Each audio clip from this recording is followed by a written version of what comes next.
கற்பதிலும் கற்பிப்பதிலும் மகிழ்ச்சி. SMA channel viewers எல்லாருக்கும் என்னோட அன்பான வணக்கம். இன்னைக்கு நம்ம என்ன பார்க்க போறோம்னா 10th ஸ்டாண்டர்டோட government question paper state board syllabus. நம்ம படிக்கிற சிலபஸ் தான். இப்போ மோஸ்டா எல்லாரும் கொஷின் பேப்பர் எடுத்தாங்கன்னா 7 மார்க்ஸ் தான் அட்டென்ட் பண்ண பார்ப்பாங்க. 7 மார்க்ஸ்ல எப்படிலாம் கொஷின்ஸ் இருக்கு, அதை எப்படிலாம் நம்ம அட்டென்ட் பண்றதுன்னு பார்க்கலாம். ஃபர்ஸ்ட் கொஷின், என்கிட்ட ஒரு கொஷின் பேப்பர் இருக்கு, அதுல இருந்து நம்ம இப்போ ஒரு கொஷின்ஸ் போடலாம். ஃபர்ஸ்ட் கொஷின், எப்பவுமே உங்களுக்கு 7 மார்க்ஸை ரெண்டா பிரிச்சிருப்பாங்க. 7 marks will be divided into 2. A, Bன்னு பிரிச்சிருப்பாங்க. ஏன்னா you will have a choice. Aல ஒரு 2 கொஷின், Bல ஒரு 2 கொஷின், 2 அல்லது 3, அது கொஷின் செட்டரோட சாய்ஸ், கொஷின் பேப்பர் செட்டரோட சாய்ஸ். இங்கே நம்மளுக்கு ஒரு கொஷின் கேட்டிருக்காங்க, state boils law.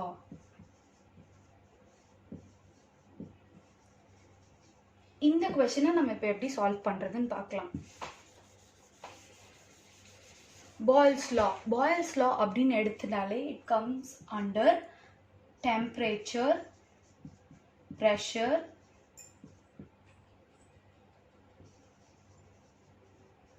And volume. Boyle's law அப்படின்னு எடுத்துட்டாலே we should consider the temperature as constant. So மிச்சம் இருக்கிறத வச்சு இது ரெண்டும் வச்சு தான் ரிலேஷனே இருக்க போகுது. ஸோ பாய்ல்ஸ் லா அப்படின்னு நம்ம பார்த்தோம்னா temperature is always constant whereas pressure is inversely proportional to the volume. pressure எப்பவுமே வால்யூம்க்கு இன்வர்ஸாக தான் இருக்கும் பாய்ல்ஸ் லால. Moving on to the second question. Second question பார்த்தீங்கன்னா, explain the experiment of measuring the real and apparent expansion of a liquid with a neat diagram. Real and apparent expansion of a liquid அப்படின்னு கேட்குறாங்க. அதாவது real explain and experiment with neat diagram இப்படின்னு ஒரு question பார்த்தீங்கன்னா கண்டிப்பா டயக்ராம்க்கு 1 mark ஆவது இருக்கும். So please do draw diagrams compulsorily. So இப்போ real and apparent wait,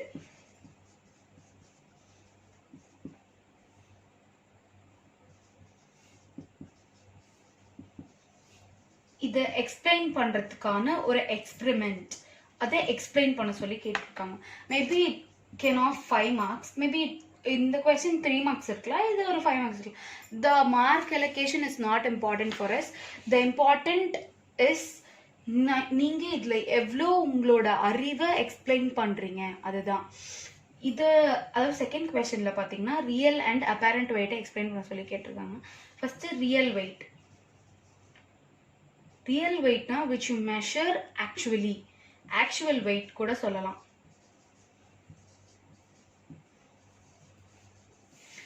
apparent அப்படின்னா முன்னாத மாதிரி இல்லாத, அப்பியரிங் அது மாதிரி. இப்போ ஒரு சப்ஸ்டன்ஸ், ஏதாவது ஒரு ப்ராடக்டோ சப்ஸ்டன்ஸோ ஏதாவது ஒரு சேஞ்சஸ்க்கு உள்ளாச்சுன்னா அதுக்கப்புறமா அந்த ப்ராசஸ் நடந்து முடிஞ்சதுக்கு அப்புறமா அதுக்கு நடக்கிற சேஞ்சஸ், அது வெயிட் லாஸாக இருக்கலாம், இல்லை ஹியூமிடிட்டி சேஞ்சாக இருக்கலாம், டெம்பரேச்சர் வால்யூம் சேஞ்சாக இருக்கலாம். இந்த அப்பேரண்ட் சேஞ்ச் தான் நம்ம அப்பேரண்ட் வெயிட்டை நம்ம கணக்கிடுறோம். Appearing wait.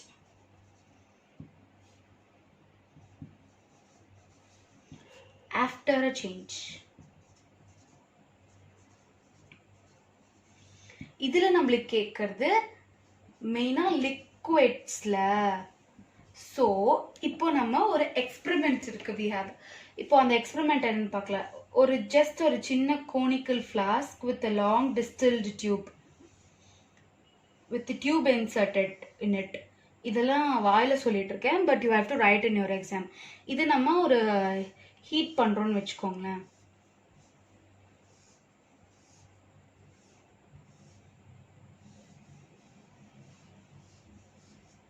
ஹீட் பண்றோம்னா ஜஸ்ட் டிஸ்டில்டு வாட்டர் ஹீட் பண்ணோம்னா ஃபர்ஸ்ட் ஒரு குறிப்பிட்ட லெவல்ல வாட்டர் இருக்கும், வில் கன்சிடர்ட் அஸ் L1. அதுக்கப்புறமா வாட்டர் லெவல் கொஞ்சமா கம்மியாகும். we consider it as L2. ஏன்னா ஃபர்ஸ்ட் இந்த ரீட் பண்றோம், செகண்ட் இந்த ரீடிங் ரீட் பண்றோம். ஸோ நீங்க ஹீட்டை கொஞ்சமா இன்க்ரீஸ் பண்றீங்க அப்படின்னா, ஹீட்டை இன்க்ரீஸ் பண்ணீங்கன்னா உங்களோட வாட்டர் லெவல் முன்னையோட கொஞ்சம் இன்க்ரீஸ் ஆயிருக்கும், L3. ஓகே, இதுதான் உங்களோட அப்பேரண்ட் வெயிட் கால்குலேஷனுக்கான ரீடிங்ஸ். ஸோ இப்போ L1ஐயும் L3ஐயும் கம்பேர் பண்ணீங்கன்னா you will get your apparent. L2ஐயும் L3ஐயும் கம்பேர் பண்ணீங்கன்னா you will get your real weight. இதுதான் full experimentமே. Okay, apparent weight is nothing but L3 minus L1. இது real weight is nothing but L3 minus L2. இதுதாங்க அந்த experiment. You have to tell the procedure, draw the diagram and write these formulas in your paper. That's it. You'll get your 5 marks out of this. So, நம்ம next moving on to next question. A source of sound is moving with a velocity of 50 ms per meter minus 1 towards a stationary listener. அதாவது இது ஒரு acoustics problem. இப்போ ஒரு source of sound இருக்கான். Consider this is the source of sound or a vehicle. இது ஒரு ரோட்ல போயிட்டு இருக்குன்னு வச்சுக்கலாம். இது ஒரு லிசனரை காதுல விழுது. A source of sound is moving with a velocity of 50 ms per minus 1. இப்போ source of the velocity வந்து 50. Yes, இது source. Next, the listener measures the frequency of the source as 1000 hertz. இவர் கேட்குற frequency, note that this children, hertzல கொடுத்துருக்காங்க. So இது 1000. இவங்க கேட்குற frequency, so n dash. Okay, what will be the apparent frequency of the source? Source ஓட apparent frequency என்ன when it is moving away from the listener? listener காதுல கேட்டுட்டு source போயிடுச்சுன்னா அப்போ இதோட frequency என்ன அப்படின்னு தான் கேட்குறாங்க. வெளியில போற அந்த apparent frequency என்னவா இருக்கும் அப்படின்னு கேட்குறாங்க. Okay, what will be the apparent frequency of the source when it is moving away from the listener after crossing him? இவர் கேட்டுட்டு அதுக்கப்புறமா போன frequency எவ்வளோ அப்படின்னு கேட்குறாங்க. velocity of sound is given as 330 ms per minus 1.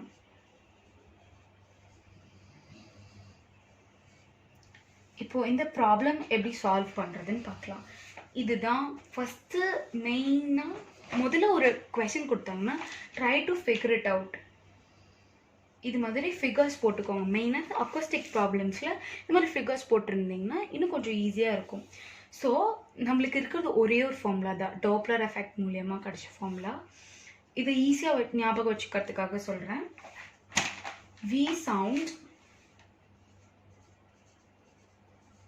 அதாவது velocity of sound plus or minus V listener, அதாவது லிசனரோட velocity divided by V sound plus or minus V source into the actual frequency which gives the apparent frequency. இதுதான் major formula. இந்த ஃபார்முலாவை பேஸாக வச்சு இந்த problem எப்படி solve பண்ணுறது அப்படின்னு பார்க்கலாம். ஸோ இங்கே விஎலோட சவுண்டு 0, விஎலோட வெலாசிட்டி 0. ஏன்னா it is a stationery listener, அவங்களுக்கு வெலாசிட்டி கிடையாது, velocity 0. So substituting rewriting this formula as n dash is equal to v sound by V sound plus or minus V source. இங்க பாத்தீங்கன்னா V source இந்த பக்கமா travel ஆகுது, அதாவது velocity of the source இந்த பக்கமா travel ஆகுது. velocity of the vehicle இந்த பக்கமாக போகுது. அது வெஹிக்கிள் இந்த பக்கமாக மூவ் ஆகிட்டு இருக்கும் போது சவுண்டு இந்த பக்கமாக ட்ராவல் ஆகுது டுவர்ட்ஸ் த லிசனர். ஸோ ரெண்டுமே opposite direction. So will take minus year. Opposite direction is always minus and same direction is always plus. Please do remember this into the frequency. Substitute panna 1000 is equal to 330 by 330 minus 50 into n. Okay? இப்போ இந்த n தான் நம்ம calculate பண்ணணும். Actual frequency எவ்வளவா இருந்திருக்கும், அதாவது இந்த சோர்ஸ்லேருந்து எவ்வளோ ஃப்ரீக்வன்சி இவருக்கு கேட்டது தான் இந்த ஃப்ரீக்வன்சி. இந்த சோர்ஸ்லேருந்து உண்மையான எவ்வளோ ஃப்ரீக்வன்சி வந்திருக்கும் அதை தான் இப்போ நம்ம கால்குலேட் பண்ண போகிறோம். இதை இந்த பக்கம் நம்ம மல்டிப்ளை பண்ணிக்கிறேன். So 1000 is into 280 by 330 is equal to n. 0 0 cancel. 33 and 28 அப்படி பார்த்தோன்னா 1000 into 7 by 8 அது அப்படி மாதிரி வரும் is equal to n. So இதை நீங்கள் சிம்பிளிஃபை பண்ணிங்கன்னா you will get around 845 hertz. இந்த ஃப்ரீக்வன்சி தான் original frequency produced by the source. இந்த ஃப்ரீக்வன்சியை வச்சு தான் நம்ம இந்த அப்பேரண்ட் ஃப்ரீக்வன்சி கேல்குலேட் பண்ண போகிறோம். ஏன்னா இவருக்கு கேட்டுட்டு அதுக்கப்புறமா இவரை கிராஸ் பண்ண ஃப்ரீக்வன்சி எது அப்படின்னு கேட்குறாங்க. அந்த ஃப்ரீக்வன்சி எப்படி கேல்குலேட் பண்ணுறதுனா, இது ஆல்வேஸ் ஸ்டேஷ்னரி லிசனர், இது மூவிங் சவுண்ட். ஸோ இப்போது இந்த ஃபார்மில் ஜஸ்ட் அல்ட்ரேஷன் தான். இப்போது சவுண்டு இந்த பக்கமாக போகணும், கரெக்ட்? ஸோ நம்ம இப்போ என்ன பண்ண போகிறோம்னா, இதை எடுத்து இந்த ஃபார்முலாவில் சப்ஸ்டிட்யூட் பண்ண போகிறோம். n ப்ரைம் இதை கண்டுபிடிக்க போகிறோம். v sound by v sound plus v source. the full distance சோர்ஸும் இந்த பக்கம் தான் ட்ராவல் ஆக போகுது. ஏன்னா எவ்வளோ கிராஸ் ஆகி போச்சுன்னு கேட்குறாங்க. ஸோ இவரை கிராஸ் பண்ணி போகிற டைரக்ஷன் இப்படி தான் போகணும்.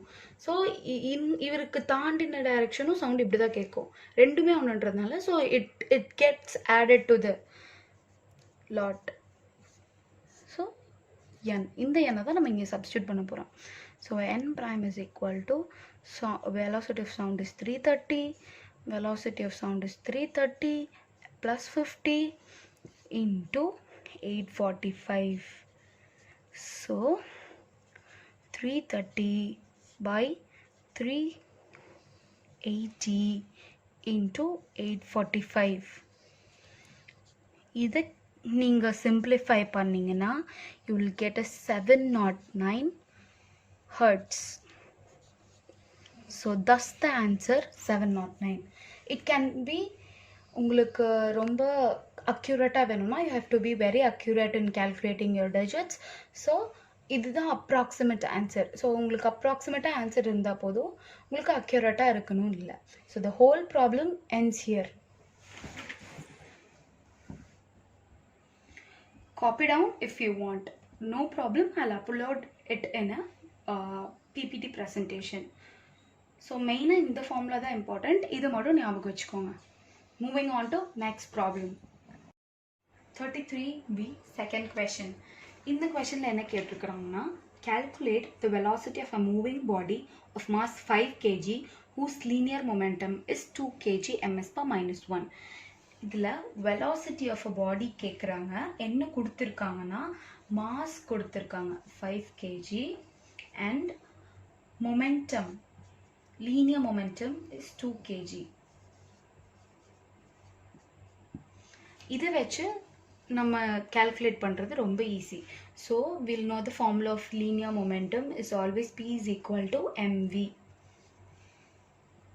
இப்போது P வந்து 2 கொடுத்துருக்காங்க, m is 5 and velocity we have to find. velocity எங்கே வச்சுட்டு 5 கீழே எடுத்துகிட்டு போகிறேன், denominator 2 by 5. ஸோ இதை எப்படி இப்போ சால்வ் பண்ணுறது? ஸோ இப்போது 20 by 5ன்னு இருந்ததுன்னா நம்ம எப்படி சால்வ் பண்ணியிருப்போம்? So 4s are 1s are அப்படி சால்வ் பண்ணியிருப்போம். ஸோ இங்கே ஒரு 0 மட்டும் தான் டிஃப்ரென்ஸ்.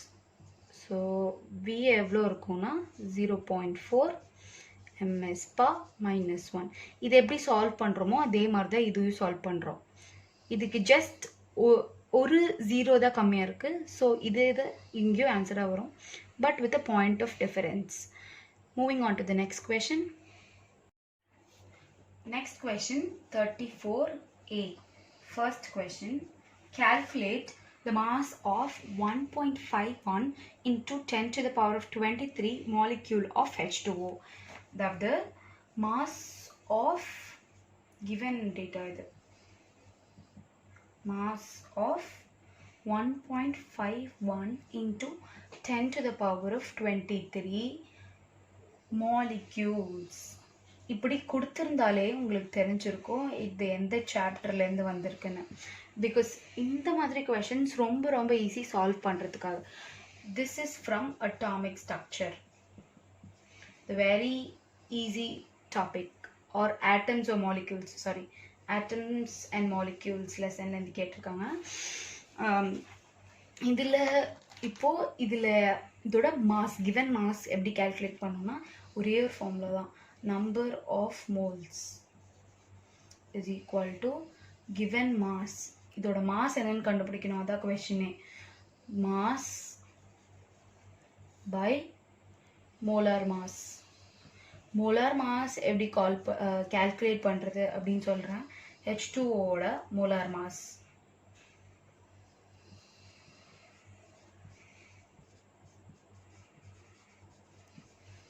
H 2 H இருக்கு, O ஒரு O இருக்கு. ஸோ H2O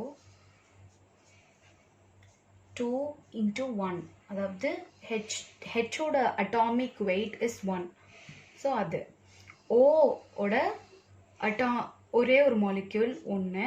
ஸோ அதோட atomic weight is 16 is equal to 2 is equal to 16. You will get it as 18 grams, right? இந்த மாஸ் தான் நம்ம கால்குலேட் பண்ணோம். Provided we should know the number of moles. Number of மோல்ஸ்க்கு இன்னும் நிறைய formulas இருக்குது, அது என்னன்னு பார்க்கலாம். Number of moles is equal to number of molecules by Avogadro number.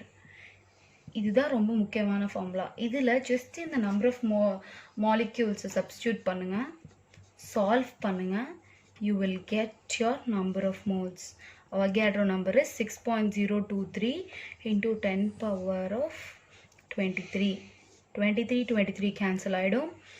1.51 divided by 6.023. இது solve பண்ணிங்களா, you will get it as 0.25 around. Approximation is always permitted. Moles. இதை இங்கே சப்ஸ்டியூட் பண்ணோம், அதாவது இங்கே சப்ஸ்டியூட் பண்ணால் 0.25 is equal to given mass. தெரியாது, by molar mass is 18. இதை இங்கே cross multiply பண்ணுங்க. cross multiply பண்ணிங்கன்னா 0.25 into 18 is equal to given mass, which you will get it as 4.5 grams. Moving on to the next question.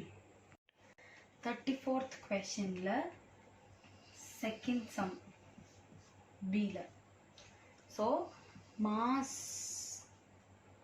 moles of 46 grams of sodium. இது ரொம்ப ஈஸியான question. sodium இதுக்கு ஒரே ஒரு ஃபார்முலா, லாஸ்ட் டைமில் use பண்ண ஃபார்முலா. Number of moles is equal to given mass by atomic mass. ஏன் நம்ம இங்கே அட்டாமிக் மாஸ் யூஸ் பண்ணுறோன்னா, பிகாஸ் இங்கே கொடுத்துருக்கிறது ஒரு atom, it's not a molecule. அதனால தான் வி யூஸ் அட்டாமிக் மாஸ். இங்கே நம்ம இந்த மோல்ஸ் கால்குலேட் பண்ணோம். 46 by atomic mass is 20. Cancel பண்ணிங்கன்னா you will get it as 23/11. இந்த 11 10ன்னு கன்சிடர் பண்ணிக்கலாம். 23/10 அப்படி பண்ணிங்கன்னா அப்ராக்சிமேட்டாக ஆன்சர் உங்களுக்கு 2 moles அப்படின்னு வரும். Yes, such a easy sum. கண்டிப்பாக you'll get your 2 marks and sure 1 mark for question. எக்ஸாம்ஸில் இந்த மாதிரி கொஷின் வந்தால் ஷார்ட்டாக அட்டென்ட் பண்ணுங்கள்.